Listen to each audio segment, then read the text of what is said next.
Understanding Mislead Their Focus, a guide for English learners. Hello, everyone. Welcome to our English learning channel. Today, we're going to explore a fascinating phrase, mislead their focus. This expression is not only intriguing but also quite useful in various contexts. By the end of this video, you'll understand what it means, how to use it, and we'll even look at some examples to make everything crystal clear. So, let's dive in. Mislead their focus combines two key concepts, mislead and focus. To mislead someone means to guide them in the wrong direction or to give them a false impression. Focus, on the other hand, refers to the center of interest or activity.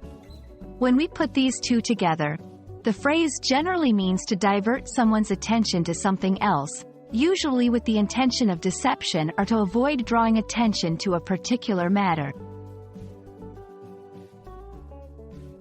This phrase can be used in both formal and informal contexts, but it's essential to know your audience.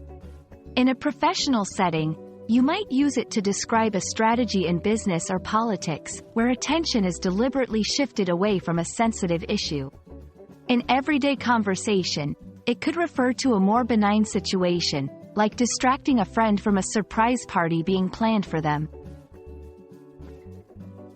Example 1. In business. During the negotiation, they tried to mislead our focus away from the contract's fine print to rush the agreement. Example 2. In everyday life. I knew my kids were up to something because they kept trying to mislead my focus from what was happening in the living room.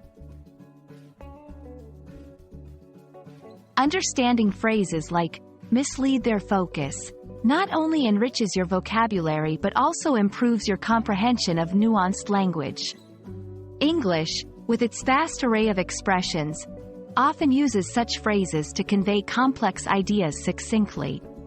Recognizing and understanding these can help you better interpret the intention behind someone's words and respond more effectively. And there you have it, a deep dive into the phrase, mislead their focus. We hope this video has shed some light on how to use this expression and why it's a valuable addition to your English learning journey. Remember, language is not just about words, it's about communicating ideas and emotions. Understanding nuanced phrases like this one is a big step in mastering English. Thanks for watching, and see you in our next video.